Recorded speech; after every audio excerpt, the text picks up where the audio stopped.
My mom is my best friend, and I call her my soulmate. No one quite understands me like my mom. My mom knows I'm upset just from the sound of my voice. She also knows when to put me in my place and tell me to quit with the drama. My mom is a package deal. If you're in a relationship with me or you're friends with me, you know my mom comes with me. My mom was born in Iowa. She's lived in Memphis for over 30 years and during that time has developed a southern accent. She's 5'2" with a mom bob and loves wearing skinny jeans. She's unapologetically herself. She goes to Mass on most Sundays, and after shaking people's hands, telling them peace be with you, she whips her Germex out from her purse and she's putting it on her hands while everyone's kneeling and praying. And she always says, I don't care. I don't know where those people have been. I'm not getting sick. I love how funny my mom is. She always makes me smile. But I think what I admire most about her is that she's so strong. So I tend to be the type of person I dwell on everything that's ever went wrong in my life. She always tells me, Sarah, if I dwelled on everything that ever went wrong in my life, I'd be in a freaking mental institution. Sometimes you gotta accept what has happened to you and move forward. So my mom became my person when I was in middle school. I went through a period of depression and anxiety, and it was so crippling I couldn't go to school. As a 13-year-old, it was really hard for me to express what I was going through. I completely succumbed to my mental illness, and I was suicidal. And I felt like no one understood me, and I was ashamed of my illness. And one day I wrote a suicide letter, and my mom caught me. I remember she asked me to read her the letter. After I read her the letter, she hugged me and promised me that she's going to get me the help that I needed. And at that moment, she made me feel safe, even though I thought the shittiness of the world was going to swallow me up. She held me, and she let me cry, and she was my rock to lean on. So that moment bonded me to my mom forever. From then on, she helped me be strong in any situation I faced. In fact, I started to fear the day I would lose her. You see, my parents are older. I'm 26, my dad's 74, and my mom's 65. My dad first got sick when I was 20, and from then on he had 2 major surgeries. He recovered, but it made me fear the day my parents were going to die. I started thinking about my mom's death, and it made me scared because I don't know how I could live life without her and go on. I feel like I have no one else. I feel like the world would swallow me up.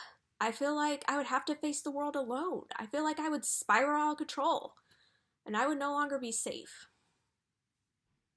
So when I was 23, my mom was diagnosed with breast cancer. And I remember it was one of those times where the doctor says, oh, we'll check it out. It's probably nothing. I knew deep down it wasn't going to be nothing. So when she did get the call that it was breast cancer, my family and I sat together and we cried. And I was coming face to face with my fear, and I knew I had to be strong. So for a year, my mom went back and forth between Memphis and Nashville for chemotherapy and radiation treatments. And the doctors were determined that was going to be a cure. One of the scariest moments for me was when she had to be rushed to the hospital due to internal bleeding. And I felt like my nightmare had become a reality. And I rushed to be with her, and I was scared. But I was ready to be strong for her. And luckily, it wasn't anything serious. Internal bleeding is very common for chemo patients. Even though she had this scare, I remember her crying because her hospital bed was facing a mirror. And she saw how sick she looked, and she saw her bald head. And she cried, and she told me that she felt ugly. And I felt the pain in her voice. And I knew I had to be her rock at this time and make her feel safe. I feel like the world wasn't going to swallow her up. But most importantly, I listened. Like she has always listened for me. So a year later, when I went to her last appointment with her, I remember I felt like the world swallowed me up and spit me out after a year. So when my mom was deemed cancer-free, I felt a sense of relief. I felt like the world was finally giving my family a break, and I was happy to finally feel happy about something.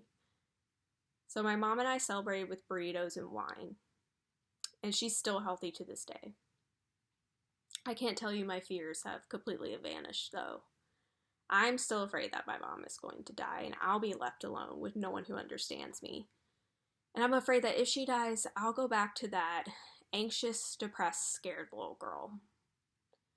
And today I'm working on my fears and insecurities. While everyone fears their mom's death, a lot of my fear comes from a lack of security in myself. And I'm working on believing that I can conquer the world on my own. But for now, I enjoy the time I have with my best friend. Thank you.